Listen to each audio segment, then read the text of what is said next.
இறையேசுவிலே பிரியமான சகோதர சகோதரிகளே, உங்கள் எல்லோருக்கும் ஆண்டவராகிய இயேசு கிறிஸ்துவின் பெயரால் காலை வணக்கங்கள் மற்றும் வாழ்த்துக்கள். நான் உங்கள் அகஸ்டின் வேதிகர். இன்று டிசம்பர் மாதம் 4ஆம் தேதி 2024ஆம் ஆண்டு. ஆண்டவரின் மடியில் 5 நிமிடங்கள். ரோமரிலே இவ்வாறு ஒரு வார்த்தையை தூய பவுலடிகளார் சொல்லுவார். வறுமையுற்ற இறை மக்களோடு உங்களிடம் உள்ளதை பகிர்ந்து கொள்ளுங்கள்னு சொல்வார். ரோமையர் 12:13. வறுமையுற்ற மக்களோடு உங்ககிட்ட என்ன இருக்குதோ அதை பகிர்ந்துங்க என்று சொல்லுவார். அவனுடைய வார்த்தை. முகநூலில் ஃபேஸ்புக்கில் ஒரு குட்டி கதை வந்துச்சு, படித்தேன். அதை கூட ஷேர் பண்ணிக்கிறேன். ஏற்கனவே ஒரு முறை நான் பகிர்ந்து நினைக்கிறேன், இதில் ஒரு சொல்லியிருக்கிறேன். நான் திரும்ப ஒரு முறை இதில் பகிர்ந்துக்கிறேன் உங்ககிட்ட. ஒரு ஒரு விவசாயி, ஒரு பண்ணையார் வச்சுக்கும்போது பண்ணையார் அவங்க தோட்டத்தில் வாழை பயிரிடுறாரு. அவர் கடவுள்கிட்ட ஏசப்பாட வேண்டிக்கிறார், ஆண்டவரே என் வாழைத்தோப்பில் முதல்ல பழுக்கிற அந்த கொலையை நான் உங்களுக்கு எனக்கு காணிக்கையாக கொடுக்குறேன் வேண்டிக்கிட்டேன். சரி, அது மாதிரி முதல்ல பண்ண நல்லா ஒரு வாழை மரம் கொலை தள்ளுது, நல்லா பழுக்க ஆரம்பிக்குது. ரொம்ப மகிழ்ச்சி. அதை என்ன பண்ணாரு, அந்த பழக்கொலை எடுத்து அந்த பறித்து எடுத்து தன்னுடைய வேலைக்காரன் கொடுக்குறாரு. இந்தாப்பா போயிட்டு இறுதி ஆண்டவரோட சுரூபம் இருக்கும், அவர் ஆண்டோடைய பாதத்தில் வச்சுட்டு வந்துருப்போம். ஏன்னா நான் ஆண்டவருக்கு வாக்கு கொடுத்துருக்குறேன், முதல் கொலை ஆண்டவருக்கு. அது என்ன பண்ணுற, நீ இந்த வாழை கொலை எடுக்கிற, நேராக போகிற, இறுதி ஆண்டோடைய திருப்பாத்திரம் வச்சுட்டு வணங்கிட்டு வந்துடு போகிறார். போயிட்டு வச்சுட்டு வந்துட்டேன். வச்சுட்டியாப்பா? வச்சுட்டு வந்துட்டேன், கோயிலில் கொடுத்துட்டு வந்துட்டேங்க. சரி, மகிழ், சந்தோஷம். அன்றைக்கு இரவில் அந்த பண்ணையாருடைய கனவுல ஏசப்பா வரார். பண்ணையாரே, நீங்கள் கொடுத்தீங்க அந்த ஒரு வாழைப்பழம் ரொம்ப டேஸ்டாக இருந்துச்சு, ரொம்ப நன்றி அப்படின்னு சொல்லி ஏசப்பா மறைஞ்சிட்டுறாரு. பிடிச்சி எழுந்திருக்காரு இவர். ஒரு வாழைப்பழமா? நான் ஒரு தாறு வாழைப்பழம் வேணா கொடுத்து அனுப்பிச்சேன், இந்த வேலைக்காரன் போகிற வழியில் ஆட்டையை போட்டானா என்று பண்ணையாருக்கு ஒன்றும் புரியலை. பொழுது விடியட்டும், வரட்டும், அவனை என்ன பண்ணுறான் பாரு அவனை என்று என்ன பண்ணுறார், வெயிட் பண்ணிகிட்டே இருக்கார். பொழுது விடியுது. அந்த வேலையாளர் வராரு, வேலைக்கு வராரு. உடனே போயிட்டு பிடிச்சிக்கிறாரு. ஏய், உண்மையை சொல்லு, நேற்று நான் ஒரு கொலை வாழைத்தாறு ஓட்ட கொடுத்தேன், இறுதி ஆண்டோடைய பாதத்தில் வைக்க சொன்ன, வச்சியா? வச்சேங்க. ஏய், பொய் பேசனா, ஜாக்கிரதை, உண்மையை சொல்லு. வேலைக்காரன் பயந்துட்டான். இல்லைங்க, சொல்லணும், ஒழுங்கு மரியாதை சொல்லு, என்னாச்சு சொல்லு. போகிற வழியில் ஒரு பாட்டி, எப்பா பசிக்குது, யாராவது சாப்பிடுந்தா கொடுங்க கேட்டாங்க. நம்மகிட்ட தான் ஒரு கோலை வாழைப்பழங்குதே, அது ஒரு வாழைப்பழத்தை பிச்சு அந்த பாட்டிக்கிட்ட கொடுத்தேன். அந்த பாட்டு சாப்பிட்டுட்டு மகராசனாருன்னு சொல்லிச்சு. ஐயா, மீதி பழத்தை கொண்டு போயிட்டு ஏச பாத்திரம் வச்சுட்டேங்க அப்படின்னு சொன்னேன். அப்பொழுதுதான் இந்த பண்ணையாருக்கு உரைத்தது, கோயிலில் வச்சது ஆண்டோடைய பாதத்துக்கு போய் சேரல, ஆண்டோட போய் சேரல. அந்த ஏழைக்கு கொடுத்த அந்த ஒரு வாழைப்பழம் ஆண்டவருக்கு போய் சேர்ந்திருக்குது என்று உணர்ந்தார். சகோதரர்களே, கொடுக்கின்றது, ஏழை எளியோருக்கு செய்கின்றது ஆண்டவருக்கு கொடுக்கின்ற கடன். அது சீராக்கள் இவ்வாறு இருக்கும், ஏழைக்கு கொடுக்கிறவன் கடவுளுக்கு கடன் கொடுக்கிறான் பைபிள் இருக்கு. சரிங்களா? இன்னைக்கு வாசியம் இல்லையா, வறுமையுற்ற இறை மக்களோடு உங்களிடம் உள்ளதை பகிர்ந்து கொள்ளுங்கள். இன்றைக்கு அந்த பகிர்வைத்தான் நம்ம இன்னைக்கு தியானிக்க இருக்கோம்.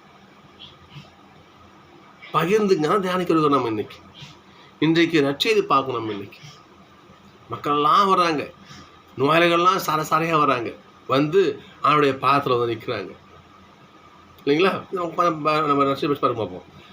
நோயாளிகள் என்ன பண்ணாங்க, பேச்சற்றோர், உடல் ஊனமுற்றோர், பார்வையற்றோர் எல்லாரும் என்ன பண்ணுறாங்க, கால் வந்து என்ன பண்ணுறாங்க, ஏசப்பாவுடைய காலையில் கொண்டு வந்து வைக்கிறாங்க. அனைவரையும் ஆண்டவர் குணமாக்குகிறார். அதுக்கப்புறம் நடக்கிறத நம்ம பார்க்கணும். இன்னைக்கு எப்பா சிறுகளை இங்கே வாங்க, இந்த மக்கள்லாம் பசியாக இருக்கிறாங்க, சாப்பாடு கொடுங்க. அதில் கிறிஸ்டியர்கள் பாருங்க, அப்போ எவ்வளவு திரளான மக்களுக்கு நம்ம எப்படி சாப்பாடு கொடுக்க முடியும்? இயேசு எப்படி முடியும்? இவ்வளோ திரளான மக்கள் நம்ம எங்கேருந்து சாப்பாடு நம்ம கொடுக்க முடியும் என்று சீடர்கள் சொல்கிறாங்க. அதுக்கப்புறம் என்ன பண்ணுறாங்க? இயேசு கேட்பாங்க, உங்களிடம் எத்தனை அப்பங்கள் உள்ளன? உங்ககிட்ட எத்தனை இருக்குது? அதை குடிய, உங்ககிட்ட இருக்கிறத கொடு, அதை கொண்டு நான் உங்களுக்கு நல்லது செய்கிறேன். உங்ககிட்ட இருக்கிறத பகிர்ந்துக்க ஃபர்ஸ்ட். எங்க பாருங்க பார்ப்போம். 7 அப்பங்கள் உள்ளன, சில மீன்கள் இருக்கின்றன. அதனை இயேசப்பா ஆசீர்வதித்து எல்லா மக்களுக்கும் வயிறார உணவு கொடுக்கிறார்.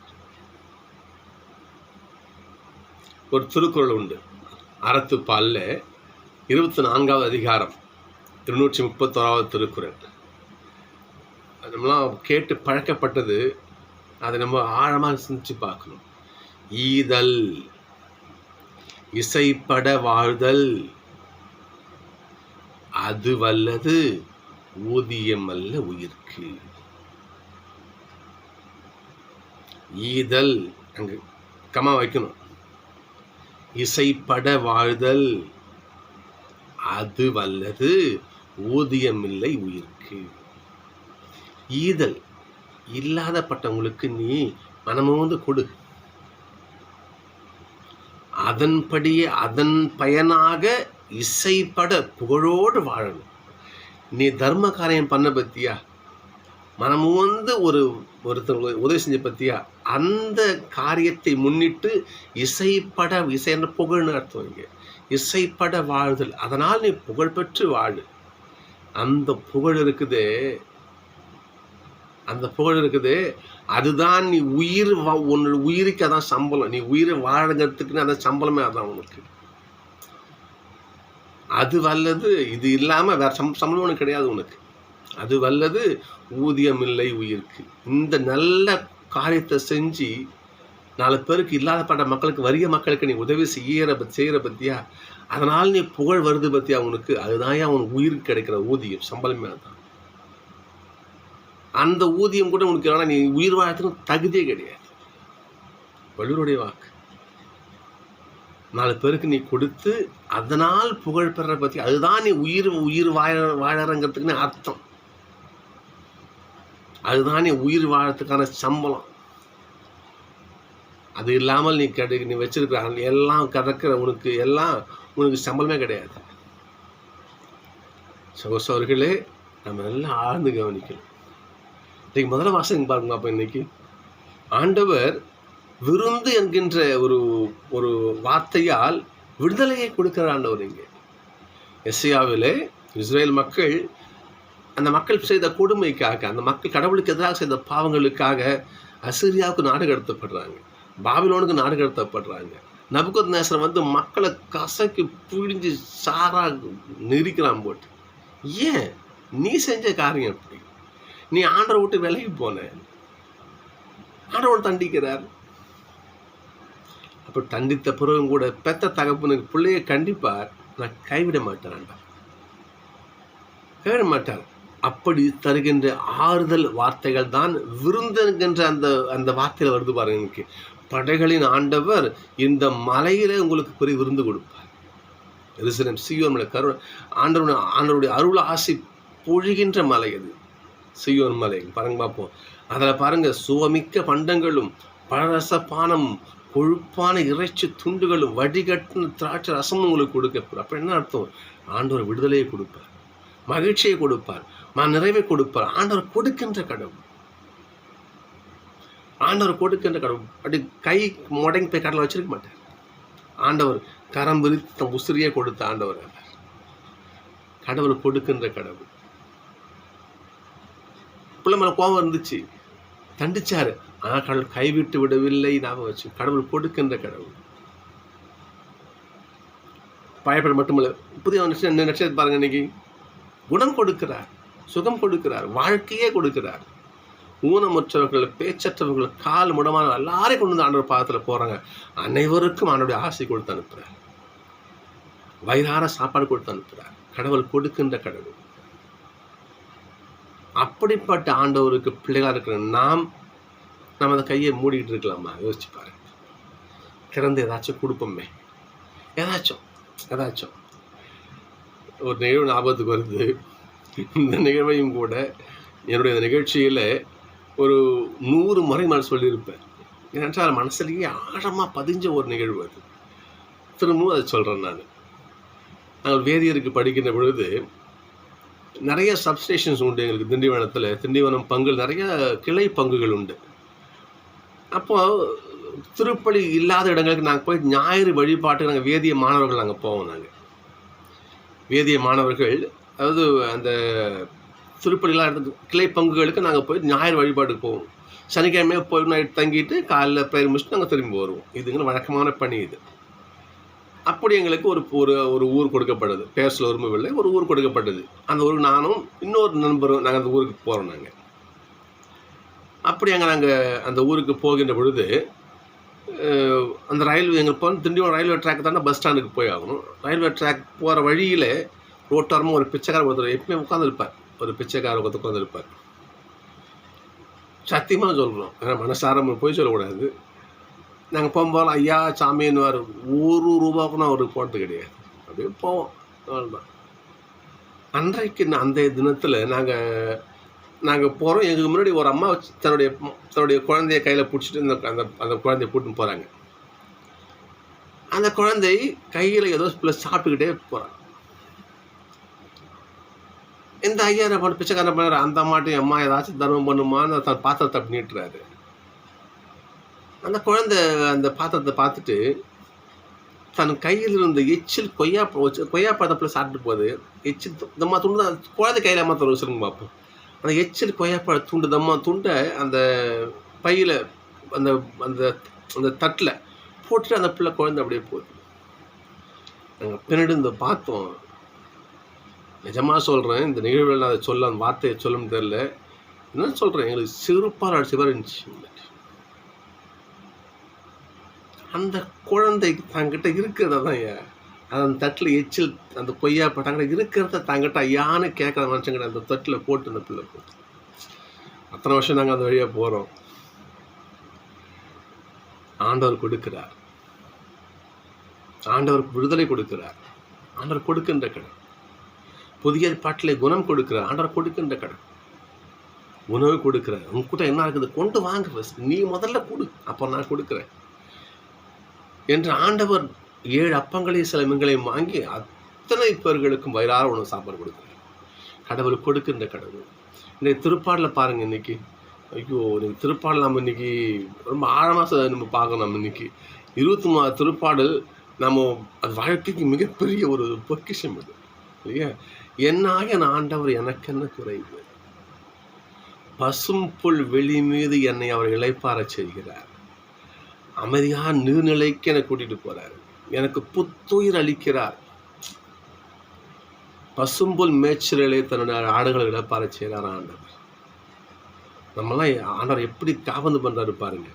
நாம ஆண்டவர் தம் கரம் விரித்து எல்லாத்தையும் நமக்கு கொடுக்குறாரு. நாம என்ன பண்றோம், எனக்கு எனக்கு எனக்கு எனக்கு நாம் இறுக்கி பிடிச்சு. சகோதரர்களே, திருவருகை காலத்தில் இருக்கிறோம். ஏசப்பாவும் நம் உள்ளத்திலையும் இல்லத்திலையும் அதை வரவேற்க இருக்கிறோம். நாம் சிந்திச்சு பார்ப்போம்.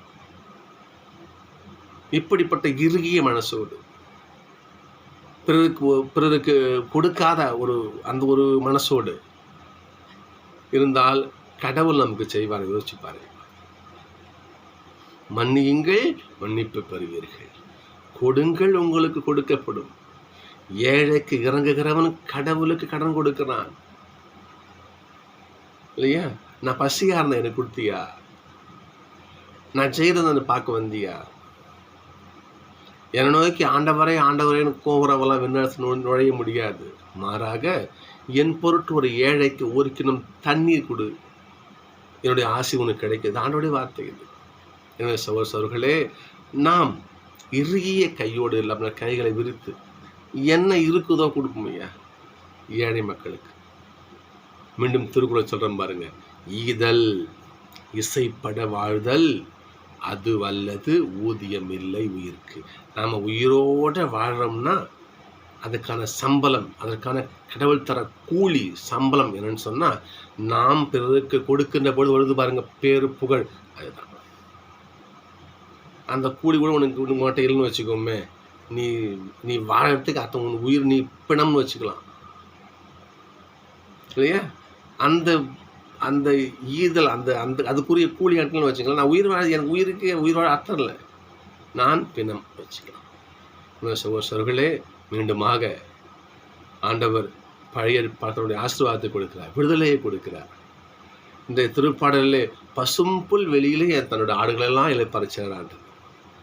புதிய ஏற்பாட்டிலே கடவுள் நோயாளிகளுக்கெல்லாம் குணம் கொடுக்கிறார், பசிக்காத்து அனுப்புகிறார். அவருடைய பிள்ளைகளாகிய நாம் இந்த திருவருகை காலத்திலே குழந்தை இயேசுவை பார்க்க தயார்படுத்திக் கொண்ட இந்த நாளிலே நாமும் வறியவருக்கு, இல்லாதப்பட்ட ஏழைகளுக்கு நம்மால் முடிந்ததை கொடுத்து வாழ்வோம். நாம் கொடுத்தால், நீ 1 கொடுத்தால் கடவுள் 10 கொடுப்பார், 100 கொடுப்பார். உண்மையா இல்லையா? நீ 1 கொடுத்தா போதும், கடவுள் அள்ளி மடியில் சரிந்து விழும்படி கடவுள் நமக்கு கொடுப்பார். மாறாக கடவுள் எனக்கு கொடுக்கணும், நான் இச்ச கைகளை கூட காக்கா ஓட்ட மாட்டேன்னு சொன்னால் நாம் ஆண்டவருடைய ஆசிரியை பெறுவது மிக கடினம். சகோதரர்களே, இந்த உள்ளத்தோடு நான் ஏசப்பாவை நம்ம குடியில் போய் பார்க்க முடியுமா? முடியாது, நமக்கு தகுதியே கிடையாது. அப்போ போய் பார்த்தோம்னு வச்சுக்கோமே, ஏசப்பா நம்ம பார்ப்பாரா? சிந்திச்சு பார்க்க. எனவே நாம் மற்றவங்களுக்கு ஏழைக்கு இறங்கும் குணத்தோடு வாழுவோம். அந்த குணத்தை கேட்டு ஏசப்பாட ஜெபிப்போம்.